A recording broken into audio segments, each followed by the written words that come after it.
All right, you look prepared. Remember, the Augur is somewhere on the coast near Waston Coraldale. My visions revealed more than a few sea elves, but it's nothing you can't handle, right? Right. The Lore Master didn't tell you? All right. How to explain it? The Augur is a skull. Sort of. It's really a crystalline entity that resembles a skull. Some think it's from the head of an ancient mage, but I don't believe that for a minute. It's hard to say. Once you have a few conversations with it, you'll see what I mean. Yes, incessantly. I think that's why Lore Master Kellerus made me its caretaker. No one else wants to listen to it. You should know that it lies constantly, unless you ask it a direct question. If you do that, it's compelled to always tell the truth. It will. Stirring up the Augur's power will give you a second sight. The skull sees time differently. Well, it sees practically everything differently, but time most of all. I think it's fascinating. I just wish the little bugger wasn't so sneaky. The seals are one of the Order's oldest tools. They act as a sort of anchor, shoring up any wayward spirits or forces in a given place. When Nirn was still young, the veil was much looser, more unpredictable, you know? So the Aldmer made these. None at all.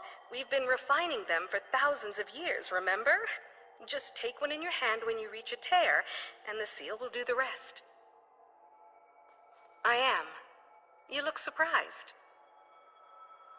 Right, of course. It's not racial bias. The Psijic Order doesn't have any axes to grind. It's just a matter of circumstance. Psijic study is an Aldmeri tradition, for one thing. High Elves also live a long time and have more natural aptitude. It's a long story. I was the heiress to a crown magnifica. Our house was prosperous, well-respected. When Kellerus offered to take me to Artaeum, I cast off my duties immediately and left the family's fortunes in the hands of my brother. He drove our family into shame and poverty, pretty much immediately. I try not to think about it. Let's change the subject, all right? You have lots to do and very little time to do it.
Fleshy, thick-thumbed biped.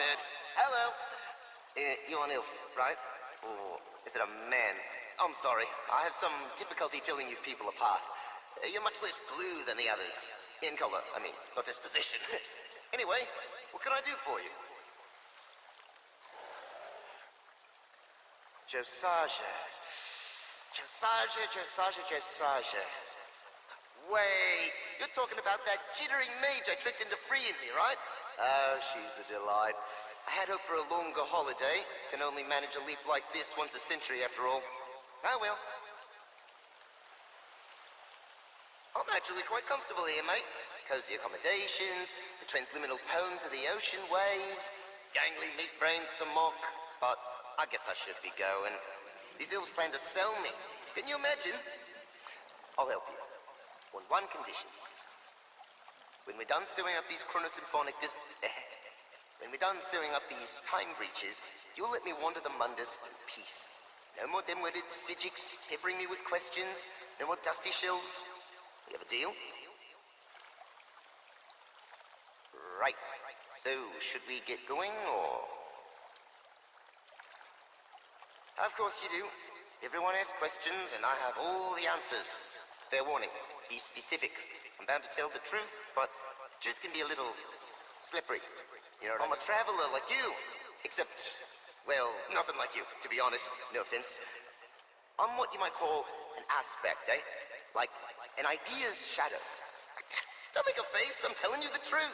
Not my fault your language is so crude. I'm not in the skull. I am the skull. At least here on Nern. Over in the adjacent place, I'm shaped like a throat pillar. Imagine that. You look confused. It's just a trick of the light, mate. The skull's what you might call a manifestation. Of me! This is just sad. Try this. Imagine a soul gem. Got it? Now imagine that the soul and the gem is also the gem itself. Weird, right? Ha! Mime and a head explosion. You can't see it because I haven't got any arms, but it's happening. I am one of the unfortunate quirks of the Psijic binding ritual that brought me here. I'm free to lie as much as I like, unless you, or anyone else for that matter, ask me a direct question. Cheap trick if you ask me. They did, a bit. I'm certain I could break out if I really put my mind to it. I don't blame them, honestly. If I was in their position, bobbing along like a little lost acorn in an ocean of knowledge, I'd want to trap me too. I guess, but instantaneous translocation's not like a Sundas scroll. The veil here in Mundus is all thick and sticky, you know? Like I said before, I think I'm grounded for the foreseeable future. Oh well.